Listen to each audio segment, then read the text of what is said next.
Now to Brazil. Between COVID deaths and infections, police brutality, not to mention this weekend's loss to Argentina for the Copa America Championship, it has been a rough year for Brazil. One bright spot, though, its agricultural exports. Brazil has shipped record amounts of soy and other commodities. That has helped the country withstand the financial impacts of the pandemic, but not without consequences. As Michael Fox reports, growing all that soy is now taking a toll on small farming communities. Brazilian researcher Flávia Oliveira knocks a stake into the ground in a forest in the southern Brazilian state of Paraná. She's a PhD candidate in environmental studies at UC Santa Cruz, and she's finishing her fieldwork. It's hot, but she's wearing long sleeves to keep off the flies. These are the ones that try to lay eggs in your skin. She ropes off several areas of 100 meters each and proceeds to identify everything inside. She finds Brazilian sassafras, a tall, thin tree that's actually under threat.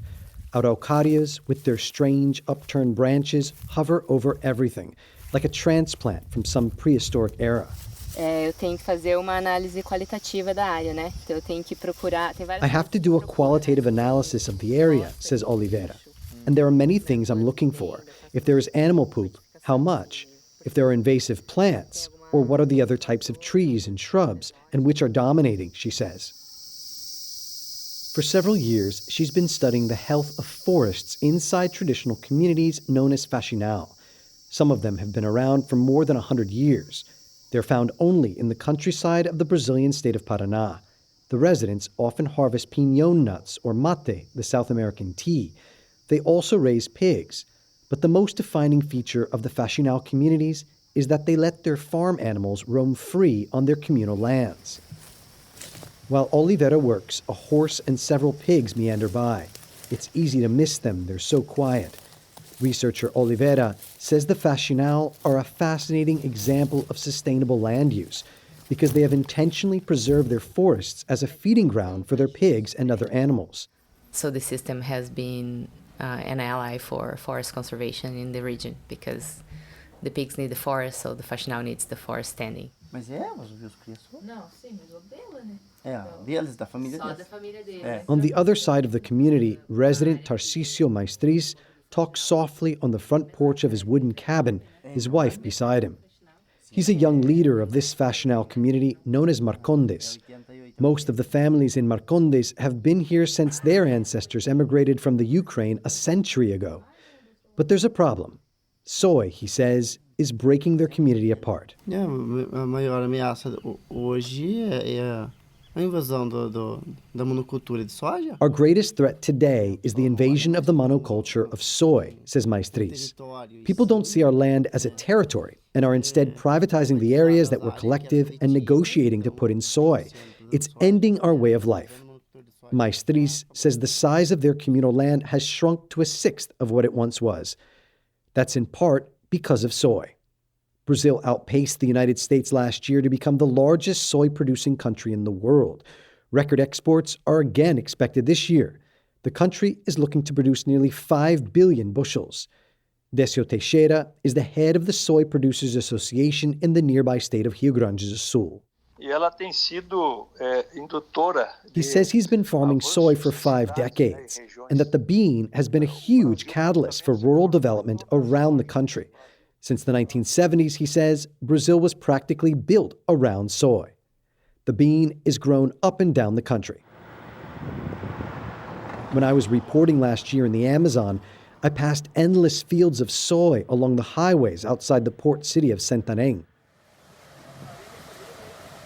In town, there's a huge Cargill terminal where tankers are loaded with shipments of soy for export. More than 70% goes to China. Economists say record exports in soy and other commodities such as coffee, sugarcane, and paper pulp have helped keep Brazil afloat despite the pandemic. Agribusiness in Brazil makes up more than a quarter of the country's GDP, and soy is the biggest chunk of that. Então, a soja é o grande indutor de crescimento do Brasil. Teixeira says soy is the great engine of growth for Brazil, and every year production increases by at least 3%. Last year, we planted 94 million acres of land in Brazil with soy. This year, we hope to hit almost 100, he says. But that growth has a cost. On a late afternoon in the Faxinal community, I launched my drone from the forest where Oliveira was doing her fieldwork.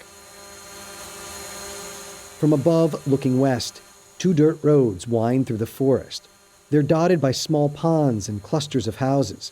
But in the other direction is a brown hillside, wiped clean of trees to make way for soy. The same image covers the landscape like a quilt extending toward the horizon. As Faxinal lands shrink, it becomes harder and harder for residents to make ends meet. Here's Oliveira again. I walked through like the property of this one family, and there was this beautiful forest, a lot of forest. And he told me, like, I don't want to cut the forest down, I want to do something with this area, but if I don't have an economic return from whatever I'm doing with this area, I'm going to probably plant soybean. Soy is not the only thing threatening these communities.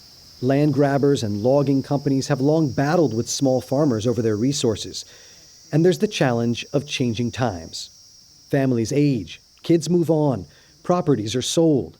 Many newcomers are looking for a country home or a quick profit. They plant soy or fence off communal land, blocking farm animals from the forests where they would normally wander. This makes it harder and harder for those trying to live the way their families have for generations. For The World, I'm Michael Fox in Florianópolis, Brazil.